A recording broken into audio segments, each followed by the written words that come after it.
Aș vrea să încep prelegerea mea cu o mărturisire, și anume faptul că n-am venit chiar atât de dezarmat precum Părintele Sorin Mihalache în sală, gândindu-mă la temă, pentru că nu am știut ce mă așteaptă. Dar când am aflat, mi-am dat seama, pentru că Părintele încă mai este în sală, că aș putea să le iau cu foarte multă ușurință la braț, să plecăm amândoi. Cred că mai mult decât a vorbi, a ne ruga dacă știm să o facem și aceasta. Și pentru că m-am regăsit cu totul în primul rând în cuvintele Părintelui Profesor Constantin Coman. Nu doar că m-au mișcat, Părinte Profesor, m-au zguduit cuvintele Sfinției voastre, pentru că efectiv mi-am pus întrebarea ce rost sau ce cădere aș avea eu să vorbesc despre o temă atât de gravă, am putea spune, a vieții creștine, răbdarea necazurilor sau a încercărilor, în gândirea celui mai mare teolog al veacului al XX-lea, care a fost Părintele Profesor Dumitru Stăniloae. Însă m-am entuziasmat puțin pe de altă parte la cuvintele Părintelui Răzvan Ionescu, care spunea foarte frumos că viața este o succesiune de schimbări. Viața noastră duhovnicească este un permanent șantier în care lucrăm zi de zi, clipă de clipă, sperând că la sfârșitul vieții ne vom dobândi fiecare dintre noi răsplata. Poate despre această temă a importanței necazurilor sau a suferințelor, cum atât de frumos spunea Părintele Profesor Stăniloae că se desfășoară viața omului creștin, ar fi trebuit să vorbească oamenii care au trecut prin grele și aspre suferințe. Și mă gândesc, spre exemplu, pentru că tot am făcut ieri referire la un sfânt contemporan atât de drag sufletelor noastre, cuviosul Paisia Ghioritul, care încă din fragedă tinerețe s-a rugat lui Dumnezeu să-i dea un cancer. Atunci când a fost întrebat de ce solicită aceasta de la Dumnezeu, cu delicatețea care l-a caracterizat, cu noblețea sufletească, așa cum spunea Sfântul Paisie, a făcut-o, spunea el, pentru ca să vadă lumea, să vadă oamenii că și monahii suferă și să aibă prin aceasta putere să le depășească. Vedeți cât de delicat a fost? Ar fi putut să spună foarte direct ca să vadă lumea că și sfinții suferă, dar cu noblețea sa sufletească s-a trecut în rândul monahilor nesemnificativi. Poate ne-ar fi învățat mai mult Părintele Porfirie, spre exemplu, a cărui rugăciune eu personal încă nu am reușit să o înțeleg, ca și Părintele Sorin nu m-am ridicat la acea treaptă de viețuire duhovnicească. Părintele Porfirie nu rostea, așa cum ne-am fi așteptat de la un duhovnic de talia sa, rugăciunea lui Iisus, ci rugăciunea lui era: Doamne, dă-mi cancer, Doamne, dă-mi cancer. Ucenicii mai tineri îl întrebau adesea: Preacuvioase Părinte, cum să cereți așa ceva? Noi nici măcar la dușmanii noștri n-am vrea să auzim de această boală incurabilă. Dar bătrânul și iscusitul duhovnic Porfirie a dat un răspuns care, cred eu, ne dă speranță fiecăruia dintre noi. Și spunea duhovnicescul părinte că în lupta aceasta dintre boală și sănătate, dintre viață și moarte până la urmă,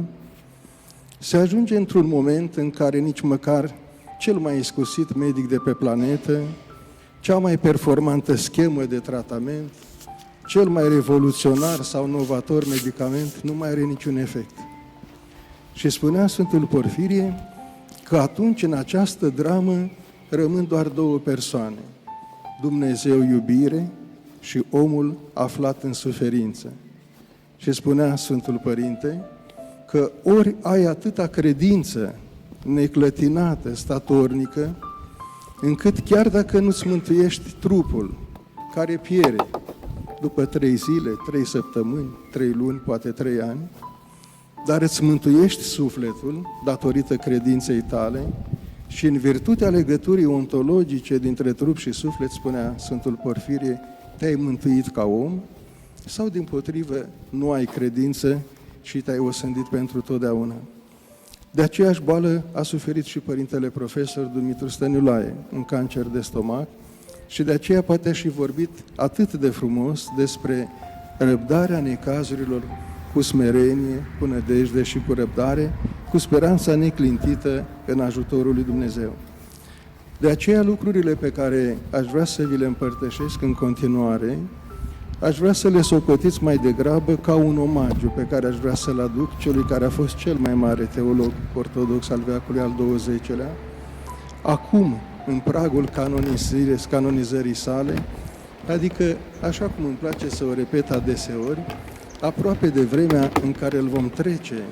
din filocalie și din manuale în viețile Sfinților și în sinaxare. Iar cuprinsul lucrării pe care am pregătit-o se va referi mai întâi la personalitatea importantă a părintelui profesor, doar câteva fraze despre caracterizarea operii sale monumentale și fundamentale,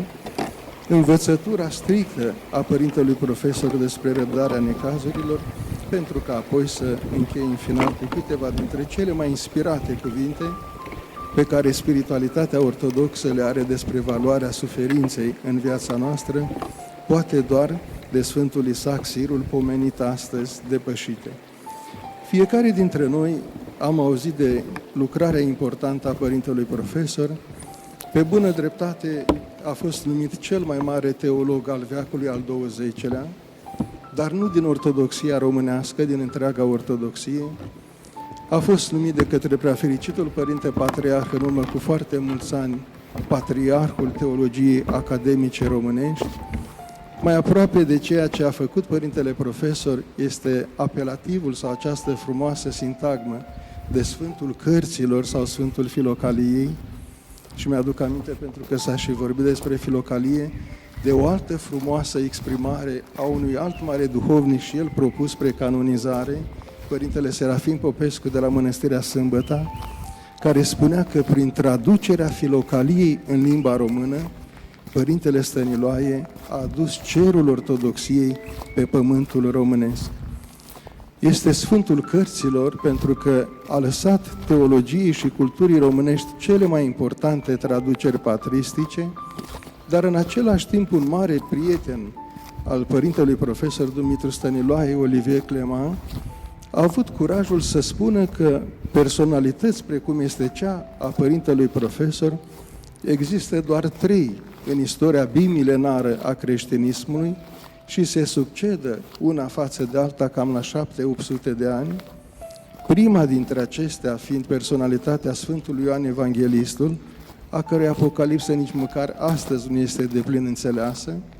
apoi Sfântul Ioan Damaschinul, cel care a făcut pentru prima dată o sinteză a doctrinei creștine.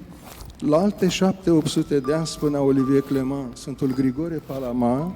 cel care a sintetizat curentele de viață duhovnicească, și iată, de la 1359, Părintele profesor Dumitru Stăniloae, cel care a reîntors teologia ortodoxă la izvoarele sale autentice, învățătura Sfintei Scripturi, adică a Mântuitorului Hristos, și lucrările fundamentale ale Sfinților Părinți. Mie îmi place însă să-l consider pe Părintele Dumitru Stăniloae a fi un dar, o binecuvântare pe care Dumnezeu, așa cum s-a arătat în materialul elaborat de Dumitraș, într-o perioadă foarte grea de ateism, de materialism, într-o astfel de perioadă Dumnezeu a trimis un astfel de dar pentru poporul român, dar pentru ortodoxia întreagă, pentru a ne descoperi în funcție de aplecarea noastră spre scrierile sale, în funcție de sensibilitatea noastră duhovnicească, unele din comorile acestor Sfinți Părinți și ale spiritualității noastre. Este foarte greu să rezumăm în câteva cuvinte notele fundamentale ale teologiei Părintelui Profesor, dar eu cred că este, pe de-o parte, o teologie foarte tradițională, dar și foarte actuală. Practic, vorbea cu Sfinții Părinți. Tâlcuindu-i pe Sfinții Părinți, și am sentimentul proprietății cuvintelor, măcar în 2 învățături fundamentale a celor mai importanți Sfinți Părinți Sfântul Maxim Mărturisitorul și Sfântul Grigore Palama îndrăznesc, dacă este nevoie pot să-și argumentez, că Părintele Profesor Dumitru Stăniloae a nuanțat și a aprofundat chiar mai mult învățăturile acestor Sfinți Părinți. Părintele Profesor Coman știe foarte bine, trăind și activând o bună perioadă în spațiul ortodoxiei grecești, faptul că înșiși editorii greci ai Filocaliei îl consideră pe Părintele Profesor Dumitru Stăniloae nu doar un traducător inspirat al acestei superbe colecții filocalice. Îmi place să spun că Părintele Stăniloae a tradus în limba vechilor cazanii, dar îl consideră un întregitor al acestei colecții, nu doar pentru operele sau sfinții pe care i-a adăugat acestei colecții, ci și pentru profunzimea notelor pe care, lămuritoare sau întregitoare, aș spune, pe care Părintele Profesor le-a făcut la fiecare din acest volum. O teologie în dialog cu societatea. S-a vorbit astăzi despre interdisciplinaritate. Părintele Profesor a practicat o astfel de teologie a iubirii, așa cum l-a și caracterizat Jürgen Moltmann, fiind teologul iubirii, o teologie a dăruirii, o teologie experimentală care trece dincolo de concepte, pentru că Părintele Profesor Dumitru Stăniloae a trăit în duh filocalic, modelele Sfinților Părinți din colecția filocalică devenindu-i și modele de viață și de lucrare duhovnicească. Învățătura referitoare la răbdarea necazurilor cu nădejde sau cu încredere în Dumnezeu este atât de frumos dezvoltată la Părintele Profesor din foarte multe motive și aș îndrăzni să spun că întreaga sa viață s-a derulat sub semnul crucii și al jertfei. Nu este momentul să aduc prea multe argumente, puteți citi și din lucrarea fiicei sale. Multe dintre aceste încercări prin care a trecut Părintele Profesor, începând cu o familie mai modestă, care nu prea avea posibilități să-l trimită la școală, beneficiind de tot felul de burse de la oamenii care i-au sesizat valoarea extraordinară, apoi cu perioada activității sale la Sibiu, mutarea forțată, chipurile la cerere la București și umilințele pe care le-a suportat inclusiv în Facultatea de Teologie, pentru că atunci când intra Părintele Profesor Stăniloae pe coridoare, avea colegi binevoitori care strigau: misticul, misticul, faceți loc pentru mistic. Arestarea sa, nevinovat fiind, să nu uităm că atunci când doamna preoteasă Maria și copiii se aflau în apropierea tribunalului militar în care a fost judecat Părintele Stăniloae, avocatul care a fost pus din oficiu să apere membrii rugului aprins, i-au spus doamnei preotese: doamna preoteasă, fiți liniștită, nu i-au găsit nicio vină, a luat doar 5 ani de închisoare, fără nicio vină, dar și pe acești ani de închisoare la Jilava și la Aiud, Părintele Profesor a știut să le transforme, așa cum adeseori spunea, într-o școală a sfințeniei și o academie a desăvârșirii. Crucea despre care vorbea Părintele că se află deasupra vieții fiecăruia dintre noi, fie că o sesizăm sau nu, a purtat-o mai departe în cadrul Facultății de Teologie. A rămas foarte mirat cum un teolog de talia lui, după ce a fost eliberat, a devenit doar un simplu corector la tipografia Institutului Biblic din București, apoi a fost reintrodus, e adevărat, în învățământul teologic, dar până la moarte n-a predat niciun curs la studenți. A predat doar la doctoranți. Probabil că ar fi fost periculos pentru regimul trecut să predea Părintele Stăniloae la studenți învățătura despre îndumnezeirea omului într-o vreme în care se încerca să ni se inoculeze ideea că totuși ne tragem din maimuță. Viața sa a fost sub semnul crucii și de aceea Părintele Profesor spunea că fiecare dintre noi purtăm crucea vieții noastre. Dintre cei mai apropiați sfinți pe care i-a exploatat sau i-a interpretat Părintele Profesor Dumitru Stăniloae, foarte apropiat alături de Sfântul Grigore Palama, i-a fost Sfântul Maxim Mărturisitorul. Notele pe care le-a elaborat Părintele Profesor la operele maximiene sunt inegalate, nu sunt depășite nici măcar astăzi pe planul criticii teologice contemporane. Dar o învățătură legată de necazuri pe care a folosit-o Părintele Profesor este învățătura generală a Sfântului Maxim Mărturisitorul despre păcat și urmările lui, spunând că, sau mai întâi despre raționalitatea creației, prin care Sfântul Părinte învață că tot ceea ce a făcut Dumnezeu, lumea ca întreg și fiecare lucru în parte, poartă în profunzimile sale o rațiune, un gând dumnezeiesc și duhovnicesc. Dar argumentează mai departe Sfântul Maxim Mărturisitorul, învățătura pe care a dezvoltat-o și Părintele Stăniloae, prin căderea în păcat a primilor oameni s-a produs o subiectivizare, spune Părintele Profesor, a rațiunilor dumnezeiești obiective. În loc să descoperim în fiecare lucru și în fiecare persoană gândul curat dumnezeiesc, noi descoperim gândul pătimaș pe care îl atașăm realității sau persoanei respective. Sfântul Maxim vorbește și Părintele Stăniloae lărgește despre cercul vicios dintre plăcere și durere, spunând că după păcatul strămoșesc, și aceasta este cauza suferinței și a morții,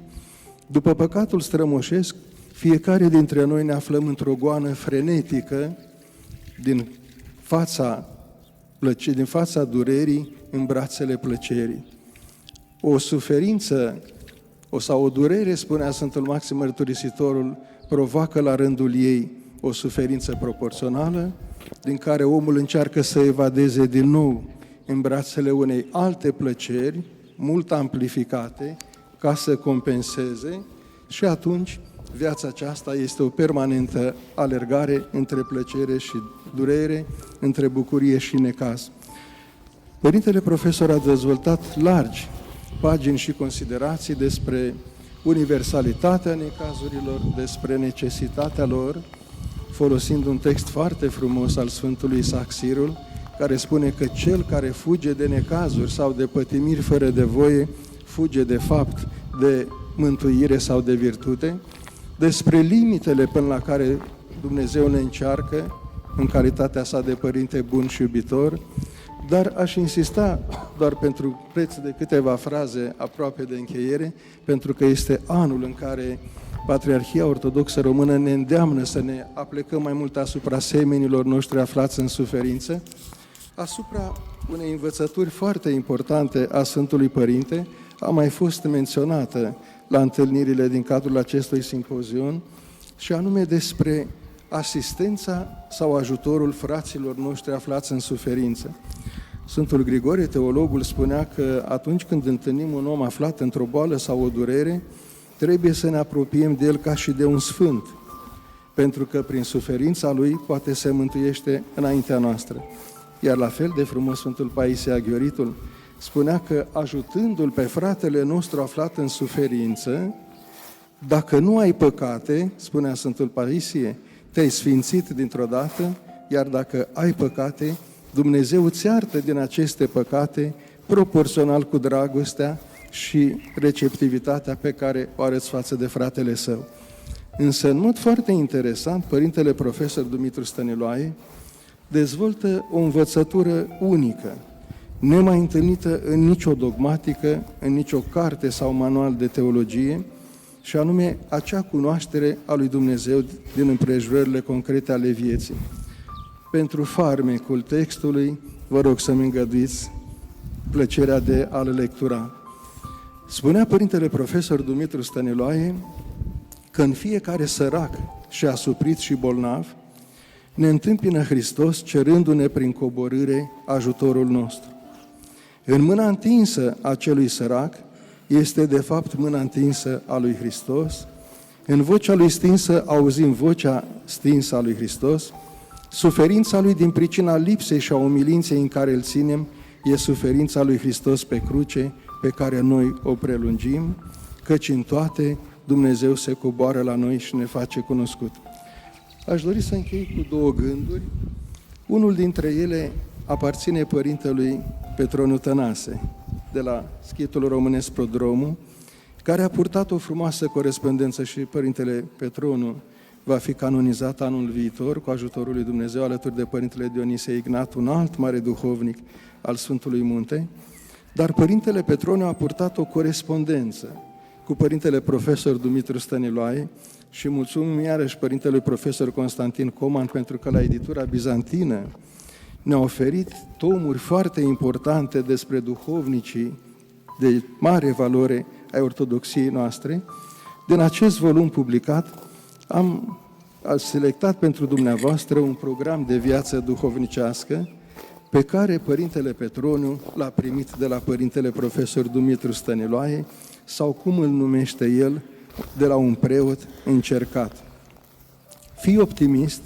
încrede-te fără rezervă în pronia dumnezeiască. Roagă-te necontenit, lasă-te în voia lui Dumnezeu, mulțumește pentru toate. Bucură-te dacă Domnul te-a găsit vrednic de încercare. Suferința este de trebuință și pentru cel care suferă și pentru mai binele lumii întregi. Nu te lega de nimic din cele vremelnice, slujește cu toată dragostea și dăruirea pe aproapele, viața să-ți fie hotărâtă, fără compromisuri și confuzii, limpede, nu pierde din vedere ținta spre care alegi, ca să nu ne înecăm în marea vieții.